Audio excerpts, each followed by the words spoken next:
জোর করে কোনো কিছু পাওয়ার মাঝে কোনো আত্মতৃপ্তি বা আনন্দ থাকে না। হ্যালো এভরিওয়ান, আসসালামু আলাইকুম, welcome to my channel. I hope আপনারা সবাই ভালো আছেন। আমিও আলহামদুলিল্লাহ ভালো আছি।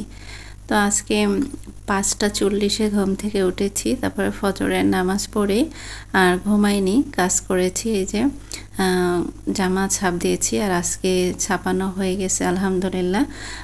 এখন মোটামুটি আর কি ছাপানোর কাজ ওই রকম নাই।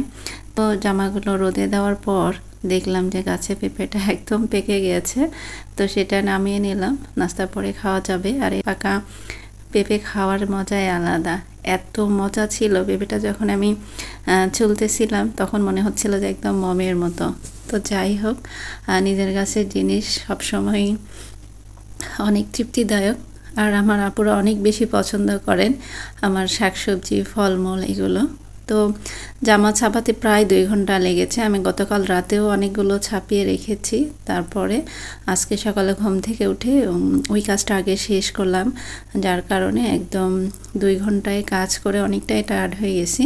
তো এখন আমি সকালের নাস্তায় রুটি বানিয়ে নিয়েছি। আর এখানে গত ভিডিওতে যে দেখেছিলেন গরুর ভুঁড়ি আমি রান্না করেছি, তো সেদিন তো অল্প একটু খাওয়া হয়েছে আর ছিল, সেটা ভাজা ভাজা করে তারপরে কিন্তু পরের 2 দিনই একটু একটু করে খাওয়া হয়েছে। আজকে সকালের নাস্তা খেয়ে সেটা মোটামুটি শেষ হয়ে গেছে।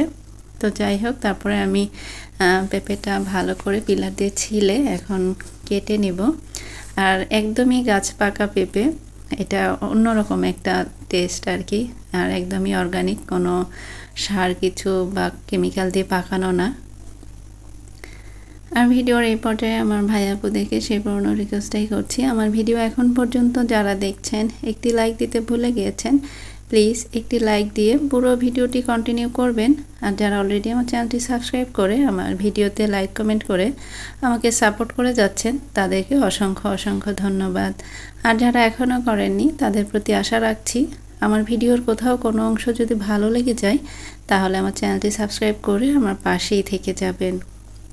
তো পেঁপেটা অনেক বড় ছিল কিন্তু, তো এখানে আমরা খেয়েছি। তারপর আমি আমার আম্মুকে এবং আপুকেও দিয়েছি, যেহেতু পেঁপেটা বড় ছিল আর গাছের জিনিস সবাইকে দিয়ে খেলে কিন্তু আনন্দটা আরও বেড়ে যায়। তো এখানে আমি সকালে নাস্তার পরে একদম ফ্রেশ পেঁপেটা খেয়ে নিলাম। তো তারপরে যেই জামাগুলো রোদে দিয়েছিলাম সেগুলো উঠিয়ে এখানে রেখেছি। তো এগুলো এখন সব গুছিয়ে নিব। তারপরে আমি সব বাসার ফার্নিচার যা আছে সব পরিষ্কার করে নেব, কারণ রোজার আগে এই কাজগুলো করে নিতে হবে একে একে, না হলে দেখা যাচ্ছে যে রোজার মধ্যে আমার এমনিতেই রোজা থেকে ইবাদত বন্দিগির একটা ব্যাপার থাকে, বেশি বেশি ইবাদত করার আমরা চেষ্টা করি নর্মালি যা করি তার চাইতে, কারণ সব তো আমরা 70 গুণ বেশি পাবো, তাই না? তো সেই সুযোগটা কেন আমরা হাতছাড়া করব? তাই চেষ্টা করছি যত বাড়তি কাজ আছে সেগুলো যাতে আগে আগেই শেষ করে ফেলতে, ওই 1 মাস আর কোনো বাড়তি চাপ নিব না। তো এই যে ফার্নিচারের কি অবস্থা দেখুন, যেহেতু আমি বিজনেসের কাজে খুবই ব্যস্ত, উপরে মুছি, কিন্তু এই ডিজাইনওয়ালা ফার্নিচারগুলো এত বাজে লাগে আমার কাছে। আমি নিজে বানালে এরকম ডিজাইন দিয়ে বানাতাম না। তো যাই হোক, কিছু করার নেই। তা আমি কাপড় দিয়ে মুছে তারপরে কিন্তু বিভিন্ন ব্রাশও ইউজ করেছি যাতে ভিতরের ময়লাগুলো ইউজ করা যায়। আসলে কোনো ডিজাইন আছে সেগুলোতে ব্রাশ দিয়েও কাজ করা খুব টাফ হয়ে যায়, এত বেশি ডিজাইন। আমার কাছে সিম্পল ডিজাইনই সবসময় ভালো লাগে।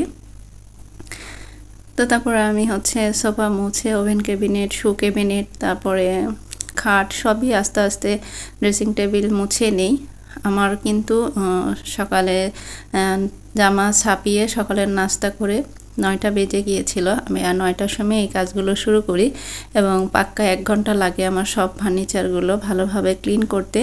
তারপরে আমি অফ ক্যামেরাতেই ভালোভাবে ঘরটা ঝাড়ু দিয়ে একদম ফ্লোর মুছে নিয়েছি, কারণ ফার্নিচার যখন ভালোভাবে ক্লিন করা হয় সেগুলো থেকে কিন্তু অনেক ময়লা বের হয়। তো ফ্লোরটা একদম নোংরা হয়ে গেছিলো।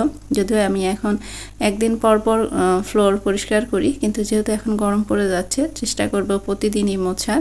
তো আমি গতকালকেও ফ্লোর মুছে দিয়েছিলাম, কিন্তু আজকে যেহেতু ফার্নিচার ডিপ ক্লিন করলাম আবারও বেশ ভালো নোংরা হয়ে গেছিলো, ভাবলাম যে ফ্লোর ক্লিন করে দিই, কারণ ফ্লোরে ময়লা থাকলে সেগুলো কিন্তু পায়ে পায়ে বেডে উঠে যায়, তারপরে বাথরুম নোংরা হয়ে যায়, যার কারণে ফ্লোর ক্লিন রাখা কিন্তু খুব বেশি জরুরি।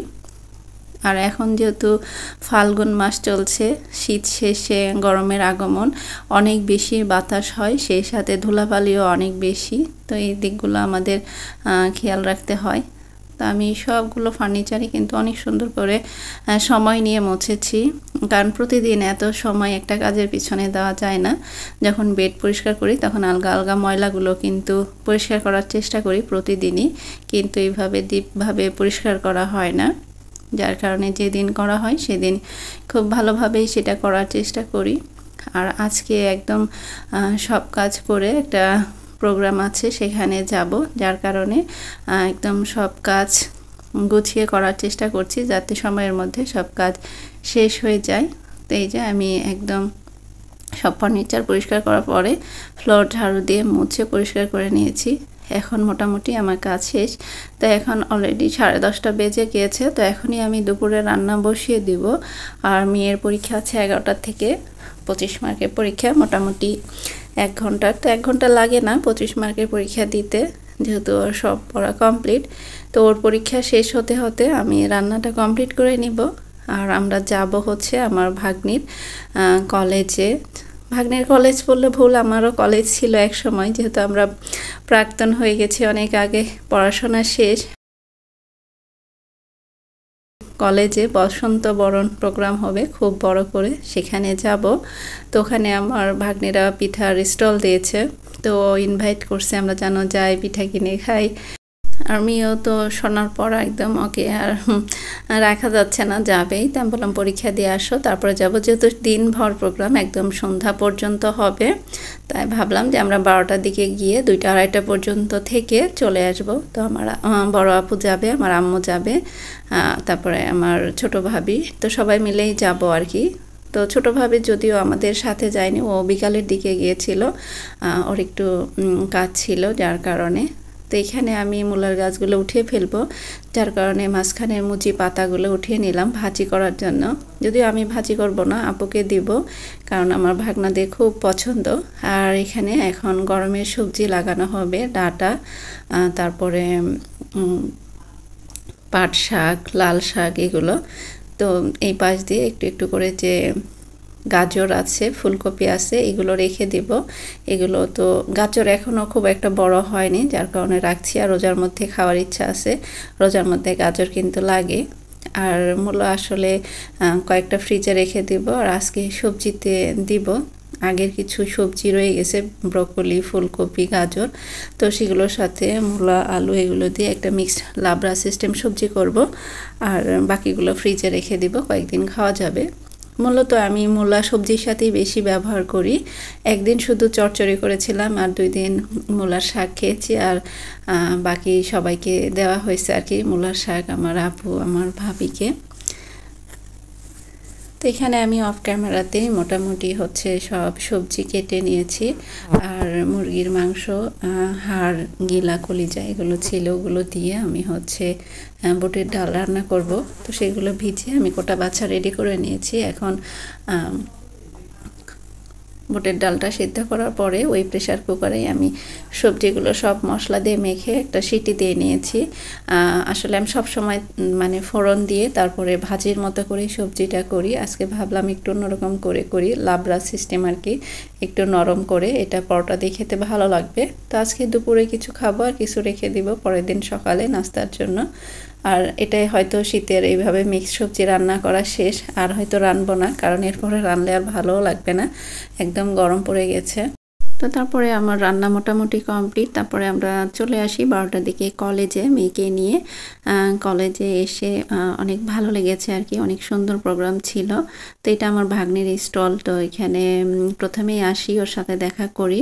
আর এত স্টুডেন্ট ছিল কি বলবো, আসলে কলেজের প্রোগ্রাম বলে কথা, প্রত্যেকটা ডিপার্টমেন্ট থেকেই পিঠার স্টল ছিল, আর একটা করে বিজ্ঞান ও প্রযুক্তির স্টল ছিল, আর মাঝখানে মঞ্চ ছিল যেখানে নাচ গানের প্রোগ্রাম হচ্ছিল। এখানে যেহেতু কলেজের স্টুডেন্ট প্লাস ইনভাইটেড আশেপাশের সবাই ফ্রেন্ড সার্কেল নিয়ে আসছে, তো সেই জন্য স্টুডেন্ট আর সাথে আরও লোকজন মিলে বেশ ভালো আর কি ভিড় হচ্ছিল। তো আমরা প্রোগ্রাম দেখলাম, পিঠা খেলাম, তারপরে আমরা 2:30টার দিকে বাসায় চলে আসি। আর আজকের ব্লগটা এখানেই শেষ করছি। সবাই ভালো থাকবেন, সুস্থ থাকবেন। নতুন আরেকটি ব্লগ নিয়ে হাজির হব। সে পর্যন্ত আল্লাহ হাফিজ, আসসালামু আলাইকুম।